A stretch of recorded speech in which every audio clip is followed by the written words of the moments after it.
Jamie Foster was desperate for work, 23 years old, behind on rent, student loans crushing her, when the Riverside Motel posted a night shift position at $15 an hour. She applied immediately. The motel stood on Route 9, miles from anything important. 12 rooms forming an L shape around a parking lot full of cracks. A neon sign buzzed and flickered against the desert sky, the kind of place where people stayed because they had nowhere else to go. Her shift ran from 11 at night until 7 in the morning. 8 hours alone at the front desk. Check in the occasional late guest. Answer the phone. Keep everything running. Nothing complicated. On her first night, the manager, Carl, gave her a quick tour.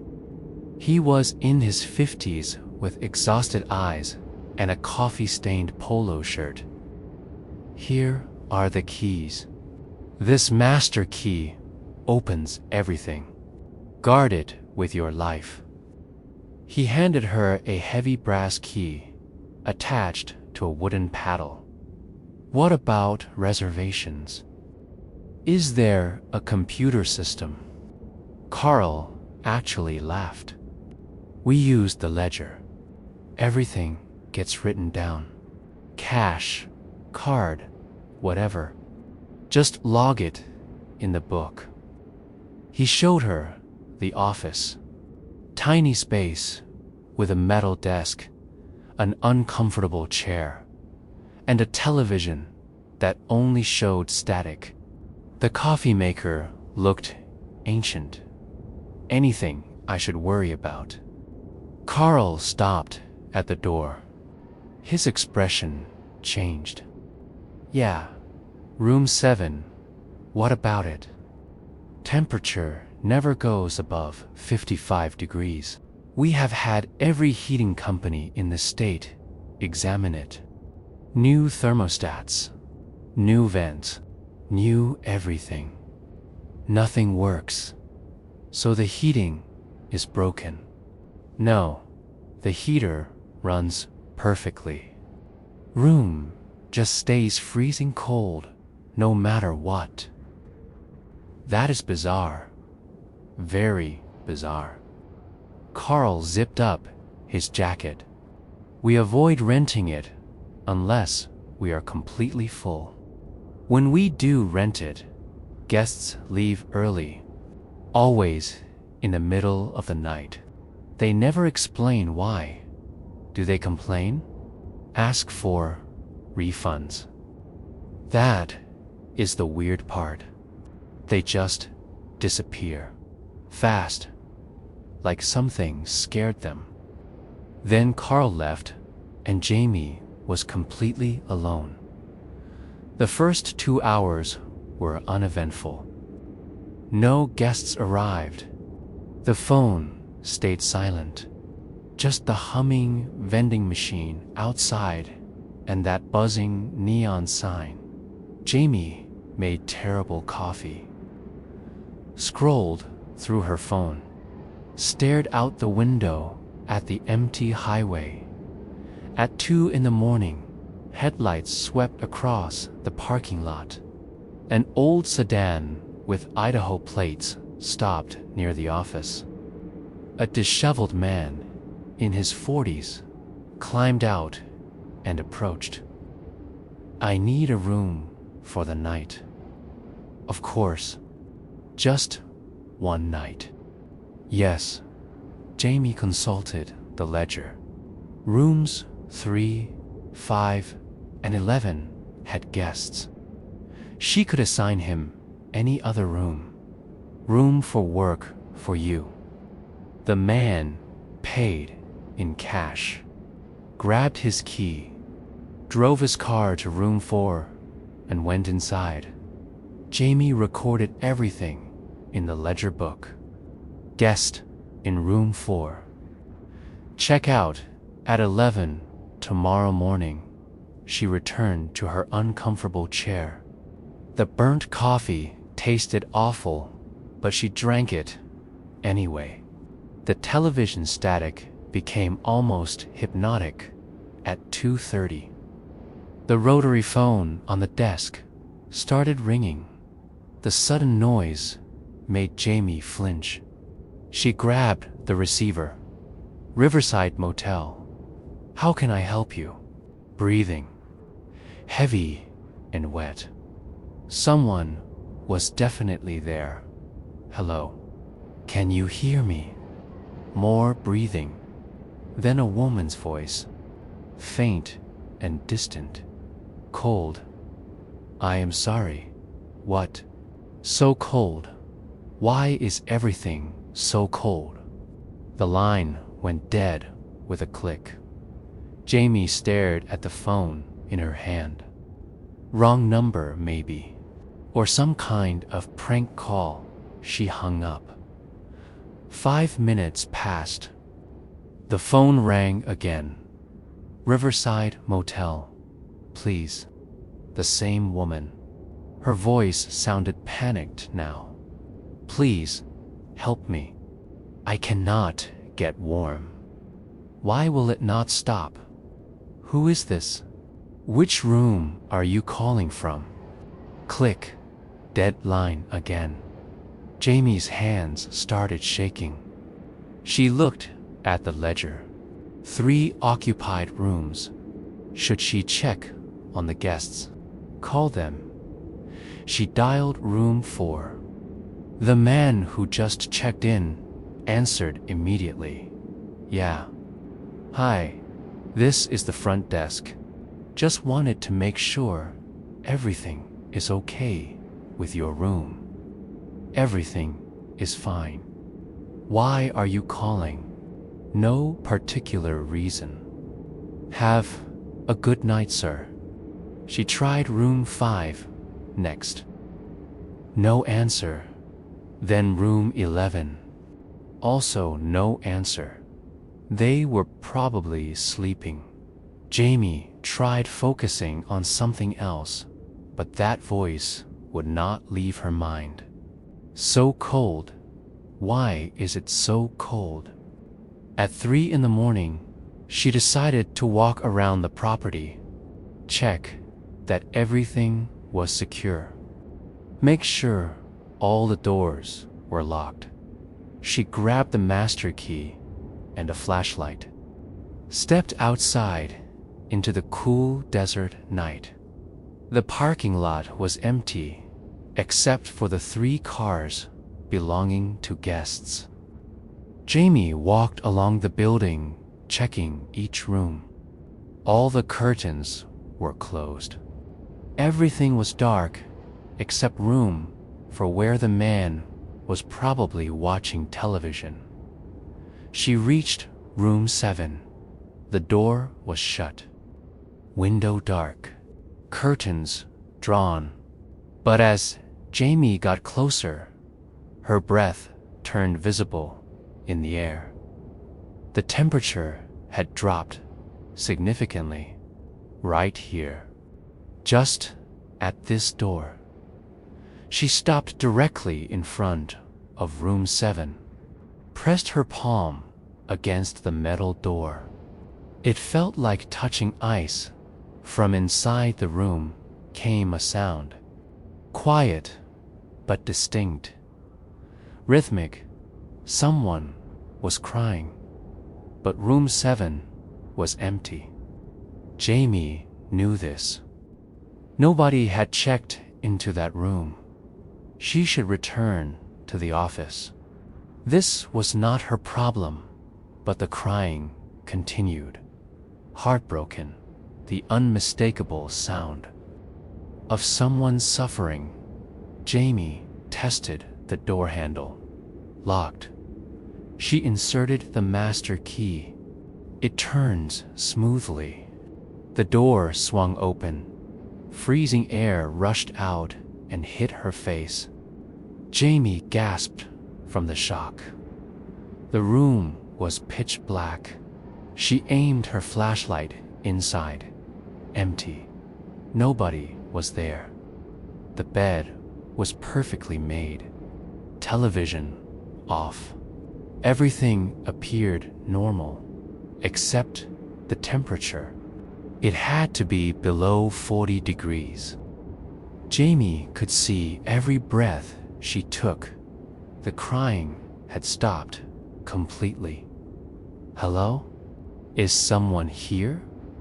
Her voice echoed strangely. Silence. Jamie stepped inside. The cold wrapped around her body like icy fingers. She walked to the thermostat on the wall, set to 72 degrees.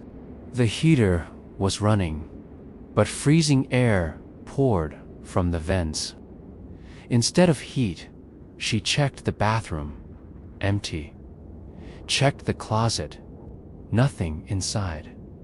Nobody was in this room.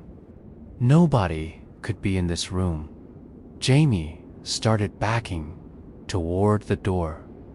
That is when she noticed the mirror above the dresser. Frost was forming on the glass, creating patterns. Lines and curves, forming shapes, not just shapes. Letters, words appearing in the frost. Help me ran out of room 7, down the walkway, back to the office as fast as her legs could move. She locked the office door behind her, closed all the blinds, sat at the desk trying to catch her breath. This could not be happening. Frost does not write messages. Empty rooms do not cry. She was exhausted, stressed from money problems. Her mind was playing tricks, but her hands were still numb from the cold. Her breath was still visible. The phone rang again. Jamie stared at it. Let it ring once, twice, 3 times, 4. She picked up the receiver. Please. That voice again, desperate and broken.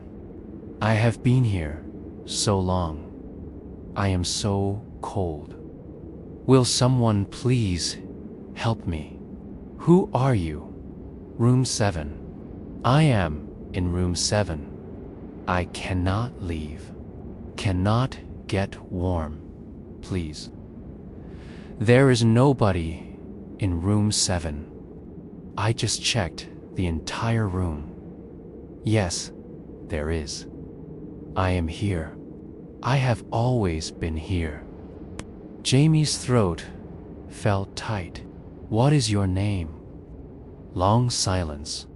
Then, very quietly, I do not remember anymore.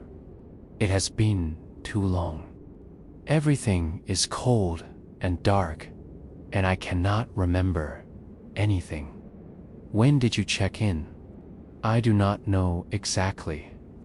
Many years ago. I was driving through. There was an accident on the highway. I stopped here to rest for one night, but I never left. I have never been able to leave. Jamie pulled open the desk drawer. Inside were old ledger books, years and years of them, stacked and covered in dust. She started flipping through them. 2022, 2021, 2020, going backward through time. What year? Jamie asked into the phone. What year did you arrive? I think maybe 1987 or 1988. I am not certain anymore. Time feels different here. Jamie found a ledger from 1987, opened it to October, ran her finger down the entries, looking for room 7. There, October 23rd, 1987. Room 7. Sarah Chen. Checked in at 11 p.m. No checkout time listed. Just a note written in red ink. Guest found deceased. Police notified. Room sealed by management. Jamie felt ice in her veins that had nothing to do with a cold room. Sarah. A sharp intake of breath on the other end. Yes, that is my name. How do you know my name? Sarah Chen. You checked in on October 23rd in 1987. I did. You are right. I remember now. I was so tired from driving. The room was cold, but I thought it was just a problem with the heater. I went to sleep, and then You died, Sarah, in room 7, 35 years ago. Sobbing came through the phone. Deep, painful sobs. I know I died, but I am still here, still trapped in this freezing room. I cannot leave. I have tried so many times, but I cannot cross through the door. I am stuck. Jamie did not know what to believe. Ghosts were not supposed to be real, but the impossible cold in room 7 was real. The frost writing words on the mirror was real. This voice on the phone was real. What do you need from me? Jamie asked carefully. How can I help you? I do not know what I need. I have tried everything I can think of. The door will not open from inside. The windows are sealed shut. I have been calling for help for decades, but nobody ever answers. Nobody ever hears me. I can hear you. You are the first person, the very first person who has actually listened to me. Jamie stood up from the desk, made a decision. I am coming back to room 7 right now. I am going to open the door from outside. You need to try walking out when I do. I have tried so many times before.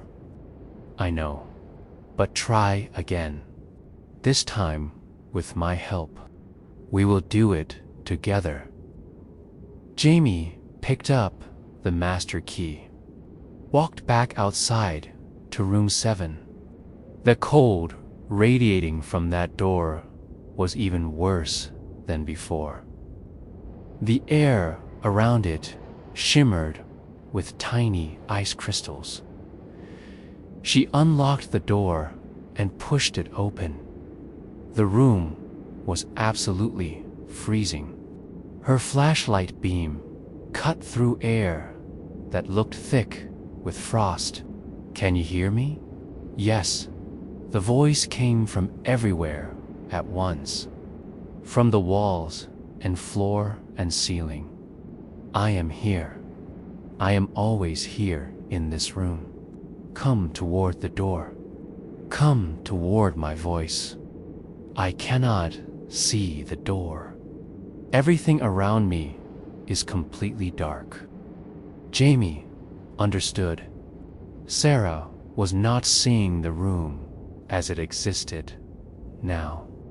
She was trapped in the moment of her death, lost in darkness. Follow the sound of my voice. I am standing at the door. The exit is right here. I am trying, but It is so cold. I cannot feel my body anymore. Keep moving toward me. You are getting closer. The temperature dropped even further. Jamie's teeth chattered. The flashlight started flickering, and then she saw something. A shape. Translucent and barely visible. A woman wearing clothes from the 1980s, standing in the center of the room. Not quite solid. Not quite real, Sarah. Her eyes were closed. Her hands reached out in front of her, feeling blindly through the darkness. You are almost at the door, Jamie said. Just a few more steps forward. Sarah moved slowly, uncertain, hesitant. One step, then another dot. She reached the doorway and stopped moving. I cannot go further. There is something blocking me. Some kind of barrier. I cannot cross it, Jamie thought quickly. The ledger. The note in red ink. Room sealed by management. Do not move. She ran back to the office. Found the 1987 ledger still open on the desk. She tore out the entire page with Sarah's entry. October 23rd. The red note about sealing the room. She ran back to room 7. Sarah still stood frozen at the threshold. Unable to cross, Jamie held up the torn page. This is what is keeping you trapped. The record, the official sealing. But I can undo it right now. She pulled out her lighter, held the flame to the corner of the page. The paper caught fire immediately, burned fast. Ash floated up into the freezing air. The temperature in the room shifted. Not exactly warmer, but different somehow. The oppressive supernatural cold lifted slightly. Sarah opened her eyes. For the first time in 35 years, she could actually see. The door, she whispered. I can finally see the door, then walk through it. You are free now. Sarah stepped forward. This time, she passed through the doorway, out of room 7, into the parking lot, under the night sky. She turned back to face Jamie. Translucent tears ran down her ghostly face. Thank you so much. Where will you go now? Sarah looked upward, at the stars scattered across the black sky. Somewhere warm, I think. Tenji began to fade, dissolving like mist in sunlight. Gone. Jamie stood alone outside room 7. The door still hanging open.